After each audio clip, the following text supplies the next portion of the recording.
dafa bind benn poste nee na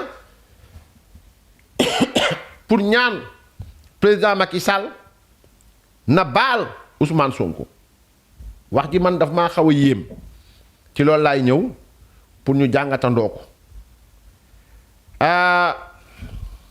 ce pauvre batracien dit que pour instaurer un climat apaisé et baisser les tensions et le malaise ambiant, Alioune Tine invite le président Macky Sall en cette veille de Noël à pardonner et libérer Ousmane Sonko ainsi que tous les détenus militants politiques. Il dit, je cite, « Ce cadeau de Noël, la nation sénégalaise en a bien besoin pour penser, pas penser, mais penser, les plaies encore béantes des violences politiques. » Fin de citation, soutient Alioune Tine dans une note reprise par Sans Limites. Pardonner, réconcilier, repenser le Sénégal, Khalatat, moderniser sa gouvernance politique, économique et sociale. Bref, il faut une renaissance et des innovations qui ouvrent les portes de la prospérité, de la sécurité humaine, la paix, mais surtout l'élaboration de notre nouveau rapport au monde et à l'Afrique. Les interpellations angoissées du Sénégal se multiplient en Afrique et dans le monde. Le président Macky Sall doit pardonner, à ce moment-là, le président Macky Sall doit donner le top départ en cette veille de Noël en pardonnant, en libérant l'opposant Ousmane Sonko ainsi que tous les détenus militants politiques, des défenseurs des droits humains et les religieux arrêtés pour leurs opinions. Un acte qui contribuera immédiatement à baisser les tensions et le malaise ambiant, permettant d'installer un climat apaisé et de confiance. Ce cadeau de Noël, la nation sénégalaise en a bien besoin pour penser les plaies encore béantes des violences politiques, créer les conditions de succès du dialogue, de la dernière chance, pour renouer les liens sociaux et politiques trop mal en point. Ensuite, aller vers le travail de mémoire et la réconciliation nationale par un exercice sans complaisance, mais sereine d'introspection. Régler pendant qu'il est les dettes de l'État, différer et refouler ces événements, c'est se faire tôt ou tard rattraper par l'histoire. Autant exorciser ces démons maintenant, autant éviter le retour du refoulé. À partir de ce moment, on sort des débats sur les personnes pour créer dans des conditions de succès le débat sur la renaissance du Sénégal qui passe par la refondation de l'État hérité du colonialisme, dont les structures et les modes de fonctionnement n'émanciperont jamais ce pays. Quand on produit un pays que la jeunesse fuit au péril de sa vie, on doit absolument tout revoir dans la gouvernance. Décoloniser l'État, innover, changer ou périr. Dans la plupart des programmes et des évaluations des politiques, il y a des propositions très intéressantes de quelques candidats, mais peu audibles dans cette cacophonie électorale. Du côté de la société civile et autour de Mamadou Lamine Loum, on repense et on réactualise les provisions et propositions des assises nationales. Pour capitaliser et avancer, il faut un minimum d'organisation, un minimum d'entente, un minimum de dialogue et un environnement où les gens sont libres. Au président Macky Sall de jouer en faisant preuve de capacité de sublimation, de résilience, de leadership exceptionnel pour prendre de la hauteur et faire preuve de dépassement. Faire de la politique par le haut, c'est-à-dire une politique de réconciliation, de concorde nationale, de renforcement de la stabilité et de la confiance aux institutions et surtout à la politique dans le sens le plus noble. Le moment est bon de promouvoir la dignité perdue de l'État de droit, de la démocratie et des droits humains au Sénégal. Le moment est bon pour un bon cadeau de Noël. Joyeuse fête de Noël, Excellence, président Macky Sall, à ton gouvernement et aux citoyens.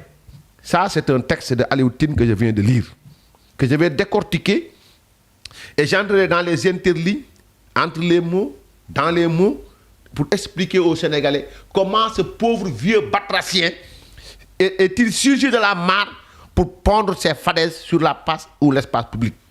Un moins que rien qui prône dans le moins que riennisme. Rien d'autre. Bon, voilà. On va commencer d'abord par dire à ce pauvre et lamentable vieillard des temps anciens qui refuse d'aller à la retraite. Pardonner veut dire quoi? En français, pardonner, dans sa définition, c'est tenir une offense, une faute pour nul. Baal ci tubaab comme te moom baal lay wax maanaam baal ci tubaab li muy tekki mooy nga jël jëf joo xam ni nit da koo jëf mu nekk tooñ wala nga jël jëf joo xam ni da koo jëf mu nekk loo xamante ni lu mu warta jëf la nga jël ko neenal ko loolu mooy baal maanaam Bah Diakhaté fekk na Ndeye Waly mu saaga ko Ndeye Waly baal Bah Diakhaté yàlla ñu ngi koy baalu ci ginnaaw bi nga xam ni tooñ nañ ko boo tooñee yàlla nga baal ko boo tooñee yàlla nga baalu ko mu baal la wala nga wax astaghfirullah mu baal la boo tooñee sa morom nga ne ko jéggal ma quand on pardonne à quelqu'un qui a offensé ou bien à quelqu'un qui a commis une faute. Est-ce que Ousmane Sonko a offensé ou bien a commis une faute? Donc le mot pardon veut dire tout simplement il y a eu offense. Le mot pardon veut dire tout simplement qu'il y a une faute. C'est la raison pour laquelle Aliou Tine day woo président Macky Sall pour mu baal pour mu jëllale jéggale parce que le texte est bâti autour de ça. ñoo benn la baal tamit mën na nekk renoncer à punir ou à se venger. Pardonner les péchés. Baal tamit mën na nekk renoncer à punir. Sa doom dem nga génn nga liggéeyi nga mu ñëw fekk kaas ndékkikaay bi muy foo ba mu daanu toj tasar nga ñëw war koo pine nga xool ba mu yàgg nga ne ko baal naa ko mooy pine bi ma ko waroon pine bàyyi naa ko renoncer à punir loolu mën na tekki baal renoncer à se venger buñ fàttali ci alxuraan aussi yàlla waxoon nañu ne ku ñu rey sa mbokk maanaam ku ñu rey sa doom wala ñu rey sa rak wala ñu rey sa mag yoonu islam may nga la nga fayu waaye nga baale moo gën. Se venger, la vengeance est permis, mais seulement le pardon se situe au-dessus de la vengeance. Quand on dit pardonner, c'est surseoir à une vengeance. C'est renoncer à un droit. Droit de se venger, droit de punir, nga renoncer si. Pardonner les péchés. Baal ay bakkaar. Dieu pardonne-nous nos péchés. Visibles comme non visibles, comme invisibles. Kon yàlla baal ñu boo ko déggee mooy def nañu erreur def nañu faute ñun jaam yi nga xamante ni ci faute lañ dëkk. Kon ci loolu la ñuy tàmbalee déjà pare beneen bi mooy il dit ce cadeau de Noël la nation sénégalaise en a bien besoin pour panser les plaies encore béantes des violences politiques jàppal leen ma le mot cadeau le mot panser les plaies encore béantes et le mot violence ou bien l'expression violence politique ñetti mots yooyu ci laa fas yéene tënk sama wax ak voilà. Offrir un cadeau à qui? Au nom de quoi? C'est-à-dire offrir un cadeau à qui? À Ousmane Sonko. Tout ce qui s'est passé. C'est-à-dire qu'on doit offrir un cadeau à Ousmane Sonko. Cela veut dire quoi? Pardonner, donner un cadeau. C'est-à-dire on doit pardonner qui et pourquoi on doit le pardonner? Offrir un cadeau à qui et pourquoi doit-on lui offrir un cadeau? Si Aliou Tine est aussi ingrat que parmi des milliers de détenus, la population carcérale compte des milliers et des milliers d'individus. Pourquoi choisir un seul homme, Ousmane Sonko? Pourquoi choisir seulement des détenus militants politiques? Auparavant, Aliou Tine parlait de détenus politiques. Détenus politiques. Actuellement, il parle de militants, détenus militants politiques. Détenus militants politiques. Donc, si on n'est pas Ousmane Sonko, si on n'est pas militant détenu politique, c'est-à-dire on n'est pas digne de pardon, mais on n'est pas digne de recevoir un cadeau de la part de l'État. Le 31 décembre, le président Macky Sall aura à prendre des décisions pour gracier ay Sénégalais, des milliers, et chaque année, et chaque fête. 4 avril bu jotee, Tabaski bu jotee, Korité bu jotee, fin d'année bu jotee, le président Macky Sall gracie des milliers d'individus. Et c'est pas maintenant qu'on doit demander au président Macky Sall d'être un Père Noël qui va permettre à des familles de retrouver soit leur père ou bien leur mère. Du léegi la ñuy toog naan président Macky Sall ci Noël bi di ñu souhaiter ñun joyeux Noël donc di ñaan président Macky Sall mu jox cadeau Noël boo xam ni ñaar la concerné Ousmane Sonko ak ay militants am jeex na kon ces milliers de Sénégalais yi nga xam ne ñii dañ leen jàpp téye leen parce que dañoo sàcc ñi jàpp leen téye leen parce que dañoo rey jàpp leen téye leen parce que dañoo jamaate jàpp leen téye leen parce que dañoo jàpp yeneen délit ñooñu ils sont indignes d'un cadeau venant du président selon le batracien Aliou Tine. Et c'est ça qui me pose problème. C'est-à-dire que un cadeau de Noël et un cadeau on doit l'offrir à qui? Si je suis parent man bu ma nekkee ne waajur laa j'ai 2 enfants qui il apprend à l'école il a une moyenne de 15 sur 20 l'autre il n'apprend absolument rien du tout il passe son temps à vadrouiller dans la rue à déambuler dans la rue à faire des trucs peu orthodoxes kooku daal il mérite un cadeau kooku il mérite rien du tout et c'est là où il faut verser Ousmane Sonko maa ngi ciy ñëw léegi il dit pour panser les plaies encore béantes ñu faj góom yi nga xam ni dañoo ubbeeku ba léegi mais qui a créé ces plaies béantes qui est-ce qui a créé ces plaies béantes dans l'espace politique sénégalaise Aliou Tine a-t-il oublié li ñuy woowee ay nu mu tudd sax comment dirais-je ay gatsa parmi ces plaies béantes il y a le père à Oumi Kaltoumi Diallo dont la plaie prendra du temps pour être pansée à ce dernier qui a perdu son enfant, sa fille, ses 2 filles. Cette plaie est encore béante. Aliou Tine, parlant de plaie béante, on n'oubliera pas ces milliers de Sénégalais partis au chômage qui aujourd'hui am na ñoo xam seen sëy tas na am na ñoo xam ne génne nañ leen seen kër yi parce que mënut ñoo fay. Pourquoi pas tout simplement un enfoiré de première catégorie a amené les jeunes à brûler des espaces après moom mu dem def ko dëkkam. Ces plaies sont encore béantes Aliou Tine. Est-ce qu'il doit oublier Aliou Tine?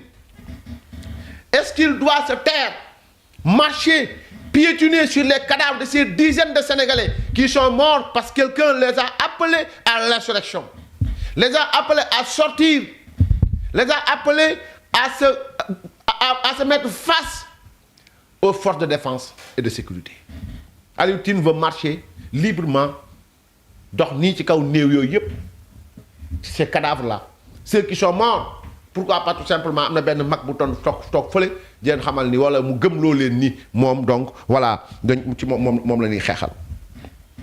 Aliou Tine a certainement oublié il dit dans son texte que à partir de ce moment on sort des débats sur les personnes ñu ne moment boobu ñu ko defee dinañ bàyyi débat wax ci nit. Quand est-ce qu'on a entendu le président Macky Sall le gouvernement animer des débats sur des personnes benn nit lañ fi dégg il l'a certainement oublié le débat sur des personnes dans l'espace politique a été créé animé entretenu par Ousmane Sonko moom kot votre pauvre petit batracien sa doom bi da nga fàtte ni tuumaal na fi Mamour Diallo da nga fàtte ni tuumaal na fi Antoine Diome da nga fàtte ni tuumaal na fi Mame Mbaye Niang da nga fàtte ni tuumaal na fi Frédéric Napel da nga fàtte ni tuumaal na fi juge Samba Sall yàlla ko yàlla yërëm tuumaal fi Dior Diagne tuumaal fi Marème Faye Sall tuumaal fi juge Maham Diallo tuumaal fi Serigne Bassirou Gueye saaga général Fall saaga contrôleur général Bokar Seydou Yàgg tuumaal sniper tuumaal fi Doudou Ka tuumaal na Sénégal saaga institution yi saaga ñi leen yor kenn moo ko fi def Ousmane Sonko la débat sur des personnes wax ci ay nit Pastef ñoo ko fi créé da nga fàtte vos pauvres autres batraciens muy nu mu tudd sa Akhenaton muy Guigui muy Mollah Morgun muy Bara Ndiaye muy Dame Mbodj ñooñu ñëpp ils ont animé entretenu créé des mensonges diffamé d'honnêtes citoyens ñooñu ñoo fi indi des débats sur des personnes ils n'ont pas kan lañ fi saagawul kilifa diine kan lañ fi saagawul kilifa aada kan lañ fi tuumalul Mollah Morgun yaay Bintu soxna yaay Puy soxna sëñ Abdou Karim Mbacké Mollah Morgun saaga na fi sëñ Bass Akhenaton saaga na fi kilifa diine yi Guigui saaga na fi kilifa diine yi Barki Dembo Ndiaye Dame Mbodj a insulté Cheikh Yérim Seck combien de batraciens bi nga xam yéen a bokk benn la même mare ñaar dañoo fi génn def ay débat sur des personnes saaga ay doomu aadama saaga ay kilifa donc débat sur des personnes Aliou Tine boo koy wax xam nga fan la sa baaraam war a jublu kon à partir de ce moment on sort des débats sur des personnes et il oublie que Mamour Diallo Antoine Diome Mame Mbaye Niang Frédéric Napel juge Samba Sall maître Dior Diagne Marème Faye Sall Omar Maham Diallo, Serigne Bassirou Gueye, Général Fall, contrôleur général police Yag, sniper, Doudouka. Toute cette liste, et la liste est très longue. Tous ces gens-là ont été insultés, ont été diffamés sur l'espace public par Ousmane Sonko. Il l'oublie, Mom Aliou Tine. Il dit repenser, ou bien créer, ou bien travailler, Madame Nuliguey. Au moment où le président Macky Sall travaillait, toi, Aliou Tine, tu étais en train de prendre le déjeuner avec Ousmane Sonko autour d'un bol à Kebou Wesseng. Donc, di pexe, ni ngeen di fexe pour yak réwmi, mab réwmi. N'est-ce pas toi qui avais théorisé la guerre civile au cas où on allait arrêter Ousmane Sonko? Yow la, Aliou Tine. N'est-ce pas yaa fi wër fu nekk, dem fu nekk à l'échelle nationale comme internationale pour yak deru Sénégal, meud démocratie Sénégal, meud cette république que nous aimons et chérissons tant. Aliou Tine yow la. Il faut pas l'oublier. Tu as été sur tous les plateaux. Qui fait foo xam ne mënoon nga fa yàq deru Macky Sall pour yàq ko fa sottiwul qu'est-ce que tu appelles l'heure pour le travail de 2012 à 2023 le président Macky Sall n'a répondu à aucune insulte tontuwul ko saaga tontuwul ko xas tontuwul ko xarab il s'est concentré il a bâti le Sénégal il a consolidé les acquis comme ni nga ko waxee li nga xam mooy càllale la il a décolonialisé le Sénégal à travers un contenu local à travers l'équité territoriale, à travers un programme fort, éloquent, juste, pertinent et qui s'inscrit dans la durée. Ça, c'est le président Macky Sall. À côté, il y avait des moins que rien qui prônaient le moins que rianisme, œuvrant dans la diffamation, la délation, la traîtrise, le complotisme envers l'État et la République. Il y a un bail, pauvre batracien. Donc, le président Macky Sall, de 2012 à maintenant, n'a aucune leçon, ni aucun conseil à prendre de chez quelqu'un qu'on xamanteni tu n'as rien à voir Aliou Tine contre-valeur de la morale, de la bonne réputation, de la dignité, de l'honneur. Yow Aliou Tine. Tu n'as rien à voir avec la morale, rien à voir avec la réputation, rien à voir avec la dignité. L'honneur moom waxatuma ko parce que nag koo xam da ngaa tëj sa robinet kër ba sa rakk boo bokkal benn ndey dem di root ba daanu ci teen tàbbi fa dee. Tu n'as aucune leçon de morale à donner aux Sénégalais, ni humanisme encore. Quand tu laisses ton frère, quand tu as beaucoup de bail, mais traîne dans la commune de Pikine Ouest.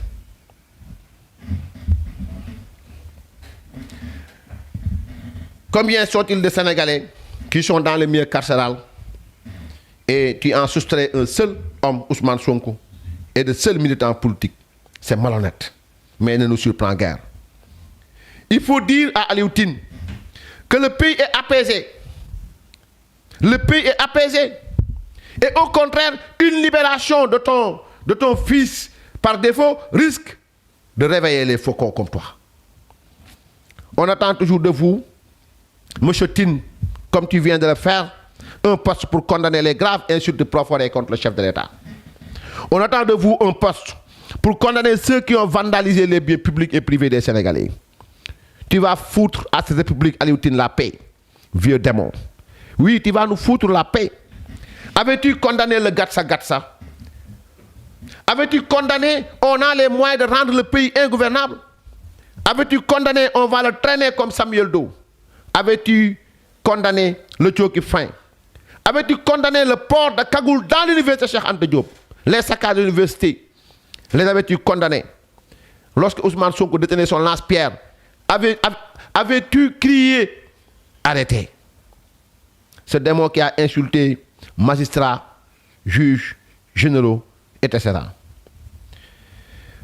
Aliou Tine, li mu war a xam mooy réew mi président Macky Sall bu demee bay baal ci nan la war a baale Ousmane Sonko mooy un droit de l'homme entre guillemets.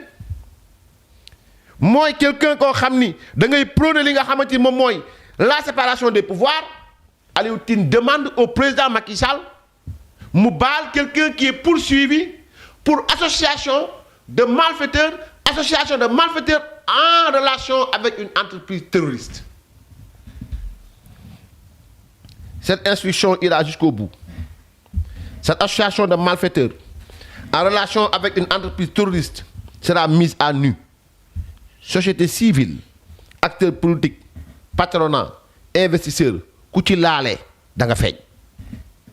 Demander au président Macky Sall de pardonner à Ousmane Sonko, c'est implicitement nous dire de ne pas continuer cette instruction, de tout laisser tomber. Saccage université, taal bi ñu ko taal Total, taal Auchan, lakk BRT, taal ay gare BRT, lakk ay nit bañ dee. Tout cela, Aliou Tine nee na nañ ci passer l'éponge, on pardonne. Nañ ci passer l'éponge, on oublie. Au nom de quoi? Ay élections. Nous, républicains, bu ñu mënoon wax président Macky Sall na fomm élection yi da ko war a fomm ba cette instruction jeex takk ñu teg Ousmane Sonko devant la barre teg Bassirou Diomaye Faye devant la barre teg ay avocat am teg avocat état que le peuple mën a xam ce qui s'est réellement passé, que le peuple mën a xam lan moo xew. Qu'est-ce que le procureur de la République a visé en parlant d'association de malfaiteurs en relation avec une entreprise terroriste? Qu'est-ce qui a amené à ce que ñu arrêté bateau bi nga xam mooy daw diggante Casamance ak Sénégal? Kan la ñu arrêté, kan la ñu jàpp, lan la ñu jàppee, ci lan la ñu toppee Ousmane Sonko tey ji Sénégal ñu war a dem élection février 2024. Sénégalais yi xamuñ ñu xew. Et aujourd'hui, quelqu'un qui se dit vouloir être candidat à la présidentielle, koo xam dañ la jàpp ci say wax yoo xam da nga ko wax ci pénc mi mu leer comme midi Sénégalais yëpp xam ne jot nga xaalis pour taal réew mi kooku la ñuy werante ndax mën na nekk candidat wala waru mën nekk candidat bu ne woon candidat tey jii yàlla bu ko yàlla dogal bu mu ko dogalati tey jii bu fi nekkoon ëllëg président mooy mbir mi moom lem nañ ko ba mu jekk tegee ko ne kenn du xam nu mu demee ça amul benn sénégalais boo xam war nga toog Sénégal lu ñu da nga war a ñaan ñu fomm élection yi àtte bi ba mu leer nañ comme midi parce que loolu moo war a am. Donc loolu mooy li nga xam ni bëggoon nañ ko tontu Aliou Tine mooy maanaam exécutif bi daal na dugg ci pouvoir judiciaire arrêté instruction bi ne ko juge d'instruction téyel sa loxo baal naa Ousmane Sonko baal ki ngay baal kay mooy ki ñu àtte ba pare baal ki ngay baal mooy ki ñu àtte ba pare Ousmane Sonko il est en prison pour avoir appelé à l'insurrection, appelé l'armée à prendre le pouvoir, appelé les jeunes à traîner le président Macky Sall comme on l'a fait avec Samuel Doe, appelé les jeunes à brûler, à saccager et à rendre ce pays ingouvernable. Aliou Tine bu nekkee sa conscience may na la ni yow loolu war nañ ko bàyyi bay baal Ousmane Sonko mu dem dellu këram tu te fous le doigt dans l'œil et tu dois nous foutre la paix en même temps. Fous-nous la paix Aliou Tine. Kon lii mooy li nga xam ni bëggoon nañ ko jàllale. Il n'y a pas d'excuse. Il n'y a pas de pardon. Et il ne saurait y avoir de pardon. Billahi wal kitabi. Il n'y a pas de pardon et il ne saurait y avoir de pardon. Le seul qui baal mooy ki ngeen saaga président Macky Sall bi ngeen saaga baal na leen moom topp leen Birame Souleye saaga def Macky Sall jiñ ko assassinat baal nañ ko mi ngi ci biti. Hadjibou Soumaré wax na fi lim fi wax jiñ ko Macky Sall. Maître Moussa Diop bërki Dembo Ndiaye combien de fois avez-vous insulté le président Macky Sall tam ngeen ko dëmm tam ngeen ay waajuram dëmm saa ngeen soxnaam saa ngay soxnaay kilifa jiñ fi nit lu nekk moom ci boppam mësul tudd seen tur loolu c'est un pardon c'est une forme de dépassement Aliou Tine. Président Macky Sall dafa am esprit de dépassement moo tax mësu leen tontu ci lu ngeen mën a wax mësu leen tontu man dama jàppoon ni kuy yéeg garab la bu dee ku la sànni nga wàcc for xeer fayu doo yéeg. Et ce qu'il a compris et ce qui lui a permis aujourd'hui d'être nommé meilleur président daanaka bu Afrique, ce qui lui a permis mu yëkkati chiffres yi taux de croissance 2012 2019 à 7 et quelques %. Ce qui nous a permis tey Covid-19 jaar fi guerre Ukraine jaar fi ay taalu Ousmane Sonko yàq dëkk bi jaar fi malgré cela l'économie sénégalaise est toujours en marche amaluñu salarié xaalis ci fonction publique bi. L'État du Sénégal mi ngi continuer di wëyal ñu ngi inauguré ñu ngi tabax ñu ngi defar et c'est grâce à ce type de dépassement que tey jii nii TER mi ngi daw ñu ngi waajal BRT bi ñu ngi sànni satellite bu Sénégal kon bu ñuy wax développement ak defar ñun ñu ngi defar bu ñuy wax mbirum développement du affaire crétin ngeen baal ma ci wax ji yow yaa ngi ci la yàlla doon wax rek qul taalaw nadu abnaana wa abnaakum wa nisaana wa nisaakum mu jeexe su ma nabtahil fa najal laanatallahi alal kaadibin waxoon naa leen ci depuis affaire ba léegi ñu jéem a xool woo leen seen wéy seen baay ñu woo suñuy baay ngeen woo seen ndey ñu woo suñuy ndey doom ñu woo suñuy doom ñu toog ñu waat après na yàlla na mbugalu yàlla dal ci kaw nga xam mooy fen ñu xool instant yi kan la mbugalu yàlla dal ci kaw kan la mbugalu yàlla dal ci kaw depuis le début de l'affaire plainte bi Macky Sall ko bind ñu ngi ko bindee biir bureau Antoine Diome Mbéri Sylla Dior Diagne général Moussa Fall tous ces honnêtes citoyens ont vu leur réputation nu mu tudd sax tentative de tenir leur réputation mais sottiwul te bu ñuy tànn les meilleurs hommes de l'année ñu ngi ciy jël mooy ay général Fall ay Bokar Seydou Yàgg ay Antoine Diome voilà ça c'est des hommes